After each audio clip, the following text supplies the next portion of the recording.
صدق الله العظيم. وقال النبي صلى الله تبارك وتعالى عليه وسلم: يا أبا سفيان جئتكم من خير الدنيا وكرامة الآخرة، أو كما قال عليه الصلاة والسلام. محترم भाइयों दोस्तों बुजुर्गों, जमीन থেকে নিয়ে আসমান পর্যন্ত আল্লাহ তাবারক ওয়া তাআলার বাদশাহী এবং আল্লাহ তাআলার ফয়সালা। উনি যাকে ইজ্জত দিবেন সে ইজ্জত পাবে, যাকে অপমানিত করবেন সে অপমানিত হবে। আর উনি মানুষের উপর নিয়ামতের বৃষ্টি বর্ষণ করেছেন, আর একটা জিনিস আমাদের কাছে চেয়েছেন, কিছুই চান নাই উনি আমাদের কাছ থেকে। আল্লাহ তাবারক ওয়া তাআলা যদি আমরা মানি, মা ইয়াফআলুল্লাহু বিআযাবিকুম ইন শাকারতুম ওয়া আমানতুম ওয়া কানা আল্লাহু শাকিরান আলিমা। আল্লাহ তাআলা বলেন, আমার বান্দা তোমরা আমাকে মানো, আমি তোমাদেরকে আযাব দেব না। আমার থেকে বড় বদলা দেওয়ালা কেউ নেই। هو الذي سخر البحر لتأكلوا منه لحما طريا।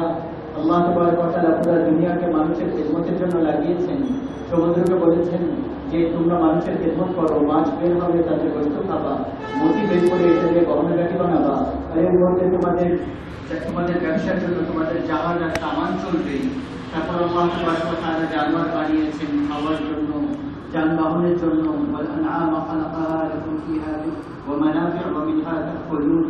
তারপর আল্লাহ তাবারক ওয়া তাআলা বৃষ্টি দিয়েছেন, أنا صببنا الماء صبا ثم شققنا الأرض شقا। তারপর আল্লাহ তাবারক ওয়া তাআলা জমিনকে ফাটতেছেন, فأنبتنا فيها حبا وعنبا وقضبا وزيتونا ونخلا وحدائق غلبا। এর মধ্যে থেকে ফল, ফুল, ফসলাদি সবজি বের করতেছেন। তারপর আল্লাহ তাবারক ওয়া তাআলা কোনগুলোকে বৃষ্টি বানাচ্ছেন, তার মধ্যে বৃষ্টি দিতেছেন। ওয়ামা তাখরুজু মিন সামারাতিন মিন আকমামিহা। তারপর আল্লাহ তাবারক ওয়া তাআলা এর মধ্যে থেকে তৈয়ার করে আমাদের কাছে নিজে পৌঁছিয়ে দিচ্ছেন যে খাও। কোনোটার মধ্যে রং দিয়েছেন, কোনোটার মধ্যে মজা দিয়েছেন, কোনোটার মধ্যে খান দিয়েছেন। হুয়া আল্লাযী জাআলা লাকুমুল আরদা যালুলা। এই পৃথিবীকে আল্লাহ তাআলা আমাদের অনুগত করেছেন। আল্লাহ যদি পৃথিবীকে বানাতেন যেরকম চাঁদ, না বাতাস আছে না পানি আছে, তাহলে আমরা জীবিত কিভাবে থাকতাম? আল্লাহ তাবারক ওয়া তাআলা বাতাসকে বানিয়েছেন নিঃশ্বাস নেওয়ার জন্য, পানি বানিয়েছেন জীবন অতিবাহিত করার জন্য। কুল আরাআইতুম ইন আসবাহা মাউকুম গাওরা। আল্লাহ তাআলা বলেন, আমাকে বলো, আমি যদি পানি শেষ করে দেই, ফামান ইয়াতিকুম বিমাইন মাঈন, তো কে আমি তোমাদের জন্য পানি আনবে? আল্লাহ তাআলার হুকুম পানি বের করেন, যেটাতে আমাদের জীবনের তরতিব চলতেছে। তারপরে আল্লাহ তাবারক ওয়া তাআলা এই পৃথিবীর ভিতরে এরকম শক্তি রেখেছেন যে আলাম নাজআলিল আরদা কিফাতা আহইয়াআন ওয়া আমওয়াতা ওয়াজআলনা ফিহা রাওয়াসিয়া শামিকাত ওয়া আসকাইনাকুম মাআন ফুরাতা ওয়াইলুন ইয়াওমাইযিন লিল মুকাদ্দিমিন। আল্লাহ তাআলা বলেন, আরে আমার বান্দা, তোমরা কিভাবে আমার নাশকরি করতেছো? দেখো আমি পৃথিবীকে কিভাবে বানিয়েছি, যে তোমাদেরকে নিয়েও চলতেছে, তোমাদের মৃত ব্যক্তিদেরকে নিয়েও চলতেছে। এর মধ্যে পাহাড় লাগানো আছে, যার মধ্যে থেকে পানি আসতেছে, আমি তোমাদেরকে খাওয়াই, পান করাই।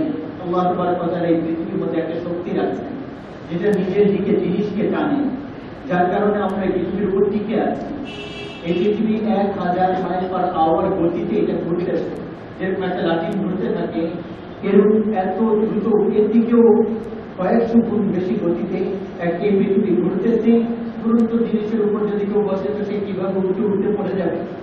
যদি একটা গাড়ির চাকার উপর অথবা মোটরসাইকেলের চাকার উপর যদি আমরা তার উপরে কঙ্কর রাখি, পাথর রাখি, আর তারপর যদি ওই চাকাকে ঘোরাতে থাকি, তাহলে কোথা থেকে কোথায় পড়ে যাবে, হারিয়ে যাবে। ওটা ঘোরার কারণে তো ওটা তো উঠতে কোথা থেকে কোথায় করবে। এটি কিরকম আল্লাহ তাবারক ওয়া তাআলার ব্যবস্থাপনা, যে পৃথিবী 1000 মাইল পার আওয়ার এটা ঘুরতেছে, আর আমরা একদম আরামসে বসে আছি, আমরা ঘুরতেছি। এটা ঘুরতেছে 1000 মাইল পার আওয়ার ঘুরতেছে, আর তারপরে এটা দৌড়াচ্ছে 66000 মাইল পার আওয়ার। ঘুরতেছে এবং দৌড়াচ্ছে, ঘুরতেছে এবং দৌড়াচ্ছে। হ্যাঁ, এটা এরকম সূর্যের চারদিকে এরকম ভাবে ঘুরতেছে আর দৌড়াচ্ছে। আল্লাহ তাবারক ওয়া তাআলা পৃথিবীর মধ্যে সত্যি আছে আমাদেরকে ধরে রেখেছে। উপর দিকে বাতাসের চাপ দিয়েছে, প্রতিটা মানুষের মাথার উপর 280 মণ বাতাসের চাপ আছে। এটা আল্লাহ তাবারক ওয়া তাআলা রাখছে। আল্লাহ যদি চাপকে বাড়িয়ে দেন,